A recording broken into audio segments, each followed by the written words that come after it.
अस्सलाम वालेकुम friends, this is Yasir Khan Rokhri and you watching Yasir Khan Rokhri official YouTube channel.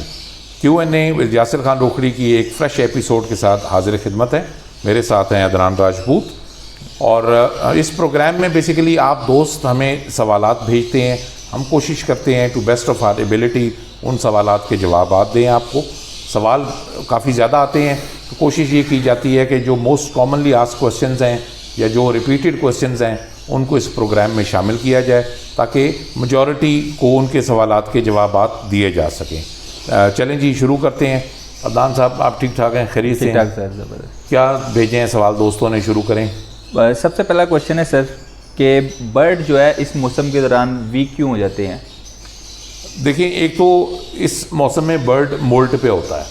जब भी बर्ड मोल्ट पे होता है तो बर्ड स्ट्रेस में जाता है।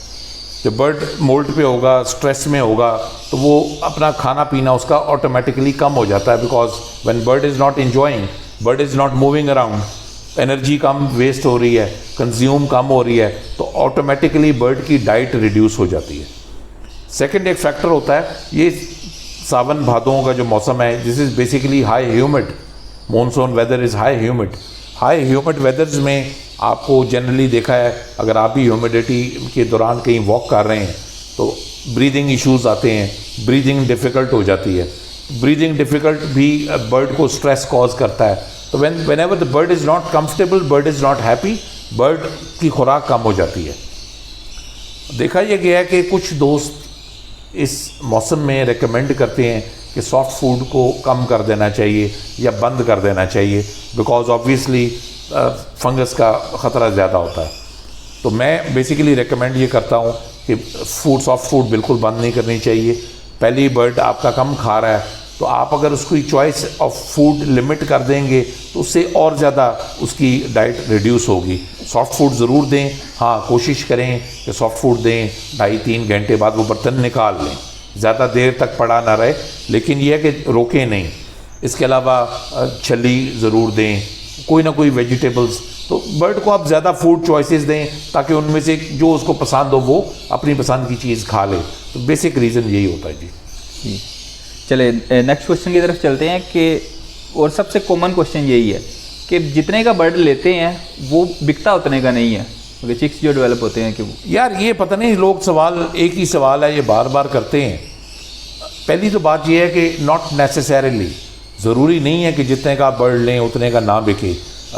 कुछ म्यूटेशन जो हाई इन डिमांड होती हैं वो जितने का आपने लिया होता है उसका बच्चा भी उतने का या बेचने में कामयाब हो जाते हैं। और कुछ ऑब्वियसली डिमांड सप्लाई की भी बात है, जैसे जैसे सप्लाई इंक्रीज़ होगी बर्ड कॉमन होगा, उसकी डिमांड थोड़ी रिड्यूस होगी, कंपटीशन ज़्यादा होगा तो उसका थोड़ी सी प्राइस रिड्यूस होगी।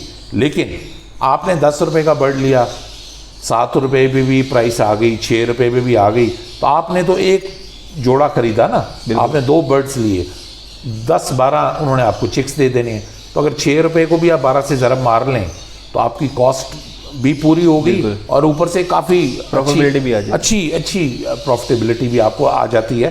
तो इस चीज़ की इतनी मैं नहीं समझता कि कोई टेंशन वरी सम बात नहीं है ये। बिल्कुल। चले नेक्स्ट क्वेश्चन की तरफ चलते हैं कि लाइटनिंग का ब्रीडिंग के साथ क्या रोल अमल दखल है ब्रीडिंग सीजन के दौरान? यू मीन टू से आर्टिफिशियल लाइटनिंग और प्रॉपर लाइटनिंग? प्रॉपर लाइटनिंग जो केजेस के तरह हम करते हैं या ब्रीडिंग। देखें, प्रॉपर लाइटनिंग तो सनलाइट को कहा जाता है। जी। सनलाइट में obviously D3 requirement, calcium requirements bird की हेल्थ के लिए बहुत अच्छी है। आपके बाइट्स वगैरह काफ़ी रुक जाते हैं अगर सनलाइट प्रॉपर आ रही है तो। इसके अलावा बैक्टीरियल ग्रोथ कम होती है। अगर आपकी एयर इनटेक आउटटेक प्रॉपर है, सनलाइट प्रॉपर आ रही है तो you are less prone to viruses and all that. जो आर्टिफिशियल लाइटिंग हम केजेस में करते हैं उसका बेसिकली देखें, बर्ड को जब तक एक प्रॉपर लाइट मिल रही है ही विल अज्यूम कि ये डे टाइम है, और जब वो ये अज्यूम करेगा कि ये डे टाइम है तो वो ज़्यादा एक्टिव रहेगा, आपको लॉन्गर ब्रीडिंग आवर्स मिल जाएंगे। अगर अब लेट से रात 10 बजे तक आपकी केज में लाइटें जल रही हैं तो रात 10 बजे तक बर्ड एक्टिव रहेगा, वो समझेगा दिन है और आपको ब्रीडिंग आवर्स थोड़े से ज़्यादा मिल जाएंगे। अगर हम लाइटें नहीं लगाते, आर्टिफिशियल लाइट्स यूज़ नहीं करते केजेस में, तो फिर तो मगरिब तक आपका बर्ड एक्टिव है और मगरिब के बाद वो स्लीप मोड में जाना शुरू हो जाएगा। बिल्कुल। फिर कुछ शेड्स जहाँ पे लाइट वैसे ही कम आती है, वहाँ पे असर के टाइम ही अंधेरा होना शुरू हो जाता है, तो आपको ब्रीडिंग टाइम बड़ा कम मिलेगा। तो लाइट्स, आर्टिफिशियल लाइट्स यूज़ करना फ़ायदेमंद है, ज़रूर करनी चाहिए। मेरे अंदाजे के मुताबिक एटलीस्ट 10 आवर्स की हमें उनको लाइटिंग मिनिमम देनी चाहिए। तो मैं तो रात 10 बजे तक केज में लाइट, आर्टिफिशियल लाइट्स यूज़ करता हूँ, 10 बजे लाइट्स ऑफ कर देता हूँ, तो काफ़ी अच्छा फ़ायदेमंद है, मुझे तो इसका अच्छा फ़ायदा हो रहा है। चलें नेक्स्ट क्वेश्चन की तरफ चलते हैं खान साहब। बर्ड्स सॉफ्ट फूड नहीं खाते, मोस्टली ये क्वेश्चन रिपीटेडली पूछा गया कि सॉफ्ट फूड नहीं खा रहे बर्ड्स। देखें, आपको ना बर्ड को यूज़ टू करना है। बर्ड को कोई भी नई खुराक जब आप देंगे, बर्ड उसका आदी नहीं है। बर्ड प्राइमरीली तो देखो ना, नेचुरल उसकी ग़िज़ा दाना है। तो सॉफ्ट फूड ऑब्वियसली नरम होती है, थोड़ी सी जिन भाइयों को शुरू में एक्सपीरियंस नहीं होता तो वो सॉफ्ट फूड बनाते भी ज़रा वेट हैं। तो पहली तो कोशिश ये आप करें कि जी जो आप सॉफ्ट फूड बनाएं वो बिल्कुल ड्राई होनी चाहिए, उसमें डैम्पनेस नहीं होनी चाहिए। जितनी डैम्पनेस होगी उतना फंगल ग्रोथ का ख़तरा है, उसमें बैक्टीरियल ग्रोथ का भी ख़तरा होता है। तो कोशिश करें कि ड्राई से ड्राई रखें। सेकेंडली, कोई भी नई खुराक जब आप बर्ड को देंगे, आपको उसको यूज़ टू करना है। वो खा रहा है नहीं खा रहा, आप देना शुरू हो जाएं। 1 दिन, 2 दिन, 3 दिन, 10 दिन, हफ्ता, 10 दिन, 15 दिन, सम केसेस में बर्ड्स 20-20 दिन भी लगा देते हैं, बट इवेंचुअली वो खाना शुरू हो जाएंगे। They will get used to it. Once they are used to it, उनकी आदत बन जाएगी, तो फिर वो रेगुलर आप जब देंगे तो वो उसको खाएंगे भी, उसको एंजॉय भी करेंगे। बिल्कुल। वो कई दफ़ा secondly, sorry to cut you, greens को ऐड करें। जितना ग्रीन ज़्यादा आप ऐड करेंगे in your soft food, that will be more attractive for the birds. बिल्कुल जी, आप कुछ कह रहे थे। और कई दफ़ा ये भी मैंने देखा है, कॉमन है ये कि सॉफ्ट फूड बहुत ज़्यादा डाल देते हैं, तो जितनी बर्ड की रिक्वायरमेंट है उन्होंने तो उतना ही खाना है, तो हम ये अज्यूम करते हैं कि ये खा ही नहीं रहा बर्ड। नॉर्मली मैं जो अपने बर्ड्स को देता हूँ वो 1 टेबल स्पून, एक चावल वाला जो चम्मच होता है, जी जी, मैं वो चम्मच अपने एक पेयर को देता हूँ। बिल्कुल। तो अल्लाह का शुक्र है, बर्ड्स यूज टू हैं तो वो कंज्यूम कर रहे हैं। बिल्कुल सर जी। एक और भाई ने सर क्वेश्चन पूछा है कि बर्ड ब्रीड के लिए रेडी कब होता है? बर्ड देखें, जब हम एक बर्ड ख़रीदते हैं, अगर हम सेल्फ पट्ठा ले रहे हैं तो वो 3 माह का होता है, तो 4 माह की वेटिंग होती है। 7 से 8 माह की एज में बर्ड ब्रीड के काबिल हो जाता है। अब 2 तरह की ब्रीडिंग है, एक है जी कमर्शियल ब्रीडिंग, एक है शो ब्रीडिंग। अगर आप क्वालिटी पे काम कर रहे हैं, आप क्वालिटी इंप्रूवमेंट पे काम कर रहे हैं, तो आप शो ब्रीडिंग की तरफ जाएंगे। अगर आप कारोबार कर रहे हैं, आप सिर्फ पैसा कमाना चाहते हैं, तो आप कमर्शियल ब्रीडिंग की तरफ जाते हैं। अगर आप कमर्शियल ब्रीडिंग कर रहे हैं तो 7 से 8 माह में आप बर्ड को ब्रीड पे लगा दें, वो एडल्ट हो जाता है, वो ब्रीड कर जाएगा। हाउएवर, जो क्वालिटी इम्प्रूवमेंट के हवाले से ब्रीडिंग की जाती है, जिसमें आप चाहते हैं कि आप अच्छी से अच्छी चीज़ डेवलप करें, उसमें गोरा तो 12 महीने से पहले बर्ड को ब्रीड पे नहीं लगाता। तो 12 महीने के बर्ड को अगर हम ब्रीड पे लगाएं, उसका रिज़ल्ट आपको बेहतर आएगा, उसकी क्वालिटी अच्छी होगी, साइजेस इम्प्रूव करेंगे, क्वालिटी इम्प्रूव करेगी। तो 7 to 8 मंथ्स का बर्ड ब्रीड कर जाता है। और इसके अलावा अगर आप क्वालिटी ब्रीडिंग करना चाहते हैं तो आप 10 माह में, 12 माह में, जितना लेट करेंगे उतना बेहतर, जितना बर्ड मैच्योर होगा उतना ज़्यादा अच्छा रिजल्ट देगा आपको।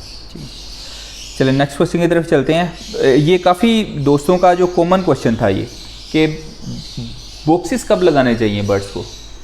बॉक्सेस, हाँ, ब्रीडिंग के लिए जो बॉक्सेस सब। देखिए, नॉर्मली तो ऐसे होता है कि आप वेदर देखते हैं, वेदर ठीक हो गया, ह्यूमिडिटी इम्प्रूव करके को 50 के पास आ जाए आइडली, और आप ब्रीडिंग कोर्स कराते हैं, ब्रीड में 1 माह का ब्रीडिंग कोर्स को आपको 20-21 दिन हो जाएं तो आप बॉक्स लगा देते हैं।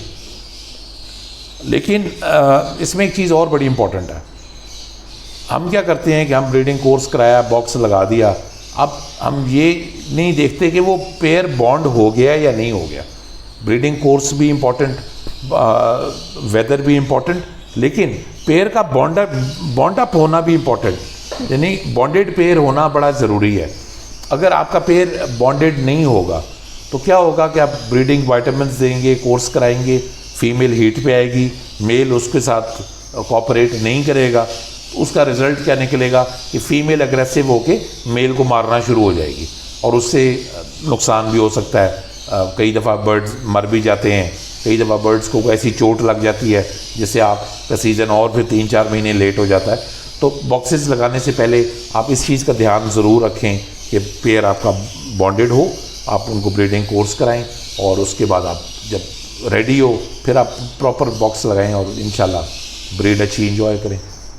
चलिए जी, मुझे लगता है कि हमारे दोस्तों ने काफ़ी इन्जॉय किया होगा। और अगर आप मज़ीद क्वेश्चंस, कोई भी आपके जहन में सवाल आता है तो आप इस वीडियो के कमेंट में हमें पूछ सकते हैं।